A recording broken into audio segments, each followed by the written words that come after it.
morning! Welcome mga paps, click 150. Ayaw gumana, ayaw mandar. Switch on natin.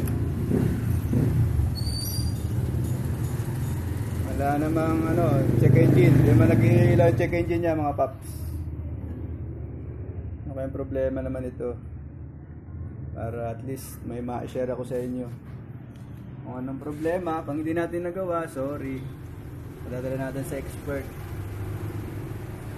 Ito po ang Honda Click 150. Okay. Ito po natatakbo niya.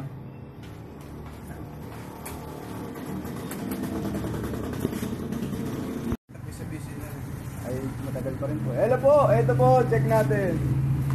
Hello, ba't na nga po yung pag push start.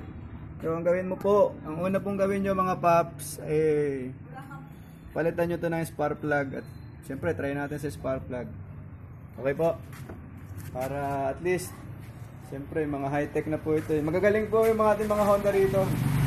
Syempre hindi naman po tayo master ng mga FI, kaya trial and error pa rin po tayo mga paps. Okay po, check natin spark plug. Ito po sir, mga paps, kung pagmamasdan nyo, medyo malabo lang video, okay naman ang sunog niya eh. Hindi ko masabi kung lean o ano eh, pero brownish naman ang bahagya eh. Sesya na kayo, medyo hindi pa tayo makabili ng maayos na camera eh.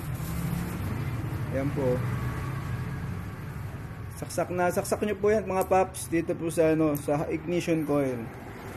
Pag ang kuryente po niyan is tumatagilid, yung dito lumalabas, imbis na tatama doon po sa electrode na yun, doon sa electrode 2 dito po sa ground niya.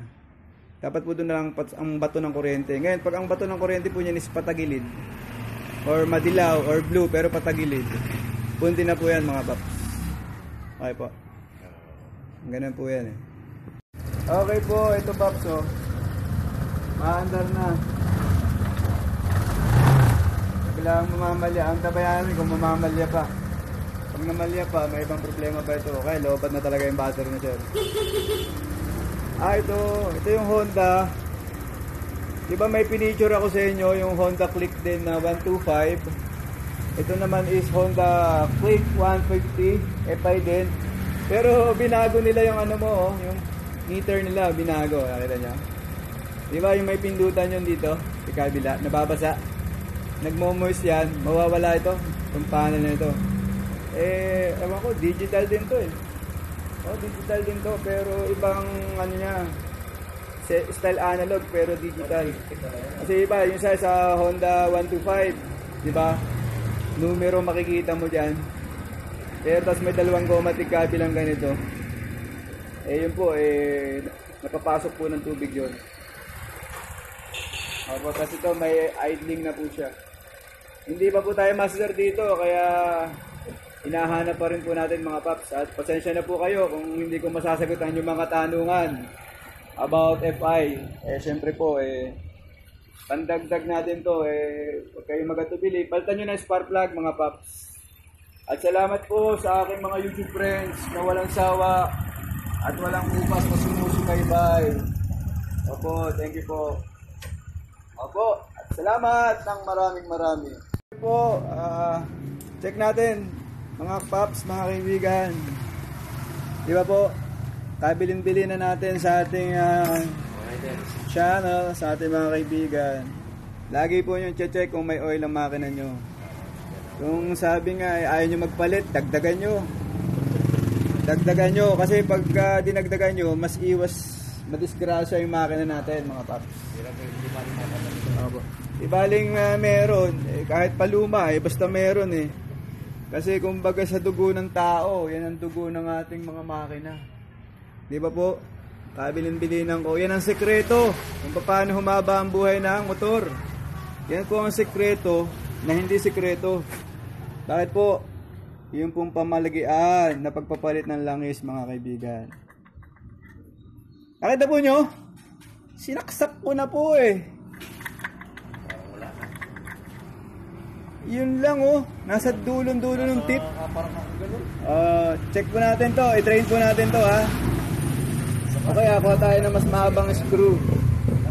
Para matusok natin siya ng maayos. Para ma-insert po natin siya ng maayos. Baka naman po meron to. Umakyat na rito sa kabuuan ng engine. Circulate na. Baka naman meron yan. Meron pa. Yan po, nakita nyo? Meron pa naman po. Medyo kinabahan lang ako yo. Okay po. Hindi man siya ganun kaswabe, pero oil pa rin yan mga paps.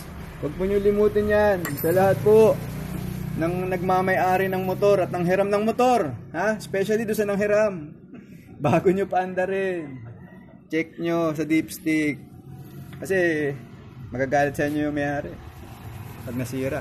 Sayang naman. Okay po. Shoutout po sa aking mga boss dito sa Infanta, Quezon. Maging yung aking mga boss sa Cubao. Ito po ang FI. Hindi pa po natin to kabisado, pero at least wala rin, hindi abot ang dipstick oh. Hindi abot ang dipstick, nilak ko na eh oh. Sipin nyo, hindi pa kayo maiksi ito. Naka-center stand naman to eh. Pero may ari ito ng gasolinahan, di ba? Nilangisan kayo, di ba? Ay, ano po iba pong sa lunch nilo. Wala, hindi pa rin bumaba sa dipstick, oh. Tuyo, eh. Oh. Baka para maiksi yan. Drain natin, ha? Drain po natin. Okay po! Ito lang po nakuha natin. Ito po, bote po ito ng, 0.08 lang, eh. Pero hanggang doon lang po nakuha natin, mga paps.